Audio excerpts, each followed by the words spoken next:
Hi, Lindsay. Thanks so much for doing this interview. Let's go ahead and start. If you'll just share with everyone your name and your current position. Okay, my name is Lindsey Green, and I'm currently the Patient Relations Liaison at the University of the Pacific School of Dentistry. That is cool. So I haven't heard someone with that position title yet. So can you tell us a little bit about what you get to do in your day job? Sure, so as part of the School of Dentistry, during the last 2 years, the students get clinical experience, meaning that they're seeing patients. And sometimes that can be a little bit rocky because the students are just learning how to work with the public and doing dentistry. So I'm here to help smooth over any issues that come up with the patients and also to teach the students ahead of time how to build relationships with their patients and a little bit of conflict resolution too. Wow, very cool. So, can you talk a little bit about what led you to the School of Dentistry in this position, sort of what your career path has been? Sure. It's sort of been a windy path. I originally was interested in doing international conflict resolution, and in looking at sort of jobs with the UN and such to do that, they all required a law degree. So I went to law school in Chicago with a view always to do conflict resolution and not really have to practice law. And when I graduated from law school, well, during the summer of my first year of law school, I was looking for volunteer opportunities. The one I found was with the Center for Conflict Resolution in Chicago, and they had a mediation training, so I took that, absolutely loved it, and started mediating as a volunteer with that center. And then when I graduated, there happened to be an opening with the Child Protection Mediation Program in Chicago. And so then I went there and I mediated as a child protection mediator for 5 years there. And then I got an itch that I wanted to move, and I decided I wanted to move to San Francisco. And then so looking around for jobs that I might like out here, this position was originally advertised as an ombuds position. So I applied for it as that, sort of knowing that it was part of a university and that sort of have that patient aspect in it too. And then by the time the job actually came about, they had changed the title so that it was easier for people to understand, because I guess a lot of people didn't understand and still don't understand what an ombudsman does. So now I'm here as the patient relations liaison. That's really cool. So, I'm going to go off script a little bit because I'm really curious about this idea of first choosing where you want to live and then looking for a dispute resolution job there, because I feel like a lot of folks say they want to work in dispute resolution and they're just going to have to go wherever the job is. So can you talk about what it was like to try to find a dispute resolution job by only focusing on in the San Francisco or Bay Area? You know, Chicago. right. I had a feeling that it was going to take a while, and I think that I was really focused on just finding any jobs that I thought could use my dispute resolution skills. I didn't think remotely that I was going to find a mediation job like the job that I had in Chicago, but I knew that everything that we were doing, there was a lot of skills that are applicable to all sorts of things. And during the time in child protection, I'd learned a lot about working with children and families, so I applied to some sort of, street youth places out here, and a variety of different stuff. But obviously, as luck would have it, the most obvious position that matched my experience was this one. So I think there was a little bit of luck in there. And it just took some patience, but I think the skills are so applicable to a variety of things that it is a little bit frustrating, because when I look, I sort of think if I was just an accountant, I would look for whatever place needed an accountant rather than looking through hundreds of job descriptions to find something that would be good and would match the skills. But they're out there and they're findable. I definitely think so. Yeah, like we can't just look for the job title that we think matches what we do. We have to look for the responsibilities and tasks and behaviors that match what we bring. Right, which takes a lot longer and is a lot harder. And I think what I've noticed lately that might be a bit harder is that so much stuff is just automated online, where a computer is scanning a resume, that makes that a little bit more challenging too. Because it's fine for you to sort of pick the job description stuff, but it's different for for an employer, for you to actually get your resume to them, for them to recognize your skills. Oh, I see what you're saying. I thought you were talking about like the job listing sites, but you're even talking about from an employer's point of view what they're receiving as a prospective candidate. Yes, because I think now a lot of stuff gets weeded out just through a computer scan where they're looking for keywords, and you need your resume and cover letter to get to them, and then be able to say, huh, like this isn't a traditional path, but this person definitely has a good skill set.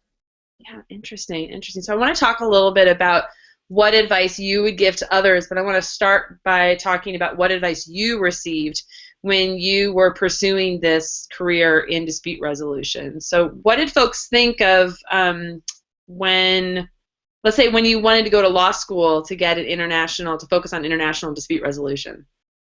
I mean, I think that most people just were like, okay, you're going to law school. Nobody really thought about it. I think in law school, people were like, huh, that's interesting. And I do remember feeling very laid back about the whole thing because I knew I wasn't on the same path as everybody else. So I didn't really feel like I didn't feel that competitive with everybody else. I wasn't as bothered. And I really didn't know whether I was going to take the bar exam until that last year. And I did end up doing it, and I'm glad that I did because I feel like, for one, it was sort of, again, to prove that, I wasn't in my career because I couldn't be a lawyer. I was in my career because I chose to do a different path. And I always knew that it was there if I did need it as a fallback. Sort of once you've gone through that whole thing, I was never going to take the bar exam again, so I may as well do it in the moment then and always have that in my back pocket if I ever needed it. That's so true, so true. So what did folks say in law school when what advice did you get when you talked to professors, mentors, career services about deciding to pursue ADR right after graduation? So there really wasn't any ADR advice or support within law school, which I found kind of surprising. I did take a mediation class, and I think that it was taught by some people that I already was familiar with from the Center of Conflict Resolution, and didn't teach me anything that I didn't already know. But through the Center for Conflict Resolution and the Resolution Systems Institute is what they're currently called, because I interned with them as a research assistant. There was a lot of mentoring, Susan Yates and Jennifer Shack and yourself, and it was encouraging. And I remember Susan,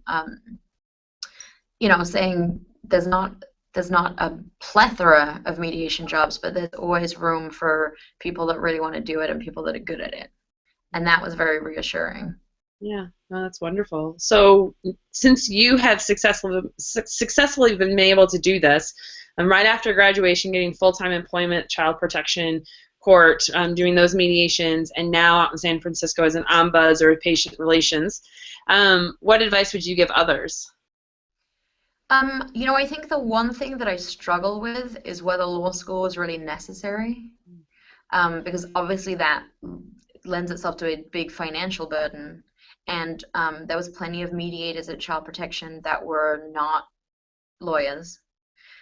So I think personally for my path, I don't think I would be where I am if I hadn't got my law degree, just because I wouldn't have been exposed to the same things and I wouldn't have looked into the same things. But I definitely don't think that getting a law degree is necessary to have success in this field whatsoever. And I think that in some ways it does tie you down to having to make choices that are different because you've got student loan payments to make. So I tend to discourage people from going to law school in general, just because unless they're really, really set on some kind of, like, if you want to be a public defender, you should go to law school. Right, and you know what you're getting into. But just as a sort of means to a job, I don't think it's a great choice to be making right now. And I think if you want to do conflict resolution, yeah, it cut out for a second. So you were talking about law school and how you don't necessarily need to go to law school. And just in case it didn't pick up on what you said because it froze from my end, can you just repeat that last part? Sure. I think that it would be a good idea if you're really interested in conflict resolution as a career to try to do that at first without going to law school and get involved at an entry level and work your way up through that way. Just because you'd have more freedom, and then if you do think it's holding you back, then at that point, you could go to law school if you choose to and want to enhance your career at that point. Yeah, cool. I mean, that's what I did. I was involved with dispute resolution before law school and then decided it would enhance my career. I think that's actually really interesting advice, and I haven't heard others share that. But I know before we started recording, we were talking about some colleagues who we know that got involved with dispute resolution and are quite successful as mediators through the courts without having gone to law school. Right. I mean, I think that they're complementary and obviously they lead into one another, but I really think it's a unique personality and skill set that makes you a very good mediator, and I don't think that that necessarily needs legal training. So I've noticed in what I really like about this career and everything is that I didn't know anything about child protection when I went into child protection mediation, and I didn't need to, but you learn it as you go, and it does enhance and complement your skills. And I knew absolutely nothing about dentistry when I started at the dental school, and now I like that I know quite a little bit about. Everyone jokes that I'm on my way to getting my DDS. And being a dentist on the side. So it's nice that when you get into these careers and explore these things that you start with no knowledge about that, because I don't think you really need to do mediation, but you end up knowing about interesting things along the way. Yeah, that's really cool. So like a side benefit, the additional information you learn. And I guess the last question then, I mean, we're just touching on this sort of one of the things that makes you satisfied or that you enjoy about this work. Do you want to share anything else about what you like about being in ombuds or patient relations? I do. In this current role, I support a lot of the management. So they will come to me, and I've done conflict resolution trainings for them, and come to me and sort of say, I don't know how to deal with this issue.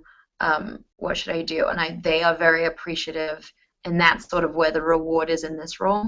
In the last role, it would be much more immediate, that it would be with the families that you were helping. And it's always, I think, interesting when you're in the middle of conflict that sometimes it can be a thankless job. Mm-hmm. You're working your heart out to try to help, and people they're not in the happiest place or the best situation. But in this job, I find that there's a lot of thanks comes from the people that are employed here that I'm helping to deal with it. So, and working with the students, I've never really been in a teaching capacity with people that weren't professionals before. I've only ever done professional teaching, really. And that's great. And they are sort of sponges for it, and they really enjoy it. So that's really cool. So it's not only, or sometimes it is being there to help with sort of the acute or the discrete dispute that's happening, but also the preventative, and so helping people improve on their skills in the moment, as they're experiencing a dispute. Right, and I find that's the positive part of it, is I really like the proactive. I need that balance in it to be able to sort of talk to the students about, like, learn from others' mistakes, and teaching them about common things that happen and common miscommunications that happen, to try to head it off before those things happen to them. So that's great. Mm-hmm. Brilliant. Well, Lindsey, thanks so much for taking the time to share with us a little bit about your career path and your successes. It was really nice to catch up and to hear from you. Thanks, Allison. It was my pleasure.